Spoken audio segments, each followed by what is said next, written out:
Good day everyone, I'm Falterstep, and today I'll be showing you how to get the most effective setup for money and customers in Roblox's arcade empire. Before we begin though, I'd like to address that these are all my personal findings to the best of my knowledge and can be completely wrong. You're free to use whatever I found as you see fit. Before jumping into all the late game stuff as well, let's go over a quick refresher in early game. In the beginning of the game, you start off with a few maze machines and a sofa.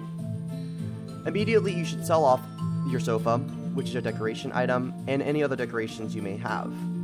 From that point, you should be prioritizing purchasing employees whenever you level up, and filling out your whole floor with maze machines. After you filled out your first floor with all maze machines, you want to head over and make your maze machines golden. To do that, you'll be purchasing 10 maze machines, heading to your inventory, and merging them together to become a golden machine. Making a golden machine earns 7 times the original value per play.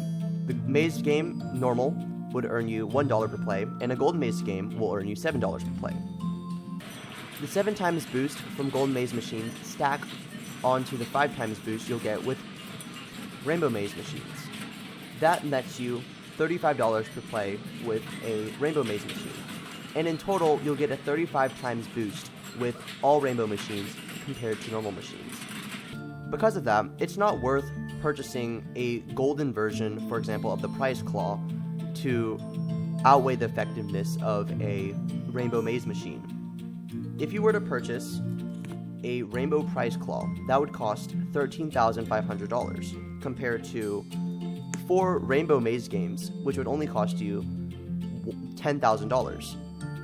The 4 rainbow maze games will earn you 4 times 35, which is about $130 in total in net profits compared to the $105 you'd be getting per machine with the prize claw at a much more expensive price compared to the maze game. Moving on to progression, you'll want to systematically and over time purchase more floors and expand your arcade. But the order in which you purchase machines should be as follows: the maze game, prize claw, sword fighters, jumping to the table game because you want the most customers as you can have possible so you can level up and get more employees, which you should be purchasing as you level up every time.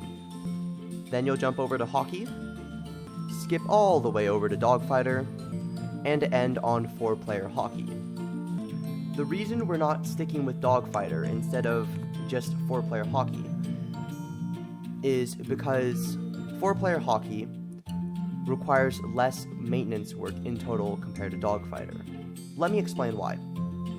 At max expansion, you have about 10 by 10 area to work with, which is 100 tiles. You could fit 100 dogfighter machines in this area.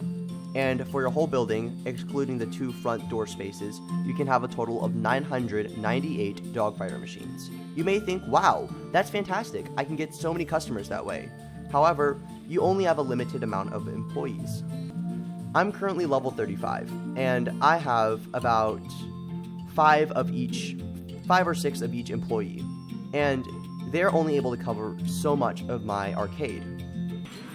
If you watch Luna over there, Luna is checking up, or Zach, is just checking up on the machines without any clear purpose as to what they're doing.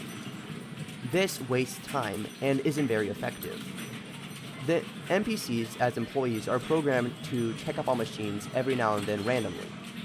If you filled up every floor with 100 machines, dogfighters, then you'd have all the employees checking up random machines on every floor until some error occurred. And these errors, I believe, are accounted for in the order that they appear. So if you had a error on the first floor, then the 10th floor, then the 2nd floor, then the 9th floor, then the 3rd floor, and so on and so forth, your employees would be jumping floors to reach this error and fix it in time. As such, having 998 machines compared to the max amount of machines you could have with the 4-player hockey, which is 249, is less effective compared to the 4-player hockey. Since that's the case, cramming all your floors with machines may be tempting, but it isn't the most effective. I found that keeping around 100 4-player hockey machines is a sweet spot for me, but when more employees come out, this can very well change.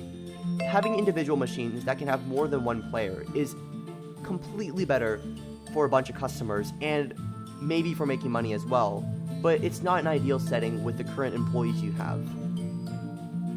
Taking a look at the employee tab again, if we count up all the potential money collectors you could have, you'll have 1, 2, 3, 4, 5, 6, 7, 8, 9, 10, and maybe 11. And that's at a level 100. Even with your perhaps maxed out employee count at 10 for each employee, you won't be able to take care of all 998 machines as effectively as you need to. This is going to lead to a lack of efficiency in cleaning, repairing, and collecting the money. That brings us to our conclusion. The most effective setup that I found is to fill up about 4 or 5 floors with your 4-player hockey tables or machines in order to balance out the workflow among all your employees and have the most effective cash gain in total. That's all I have for you today, but if you stuck around to the end, thank you so much, and I hope you found this video helpful. Perhaps eventually, if you take on these tips and continue growing, you may become the very best as the person behind me in your own arcade empire endeavors.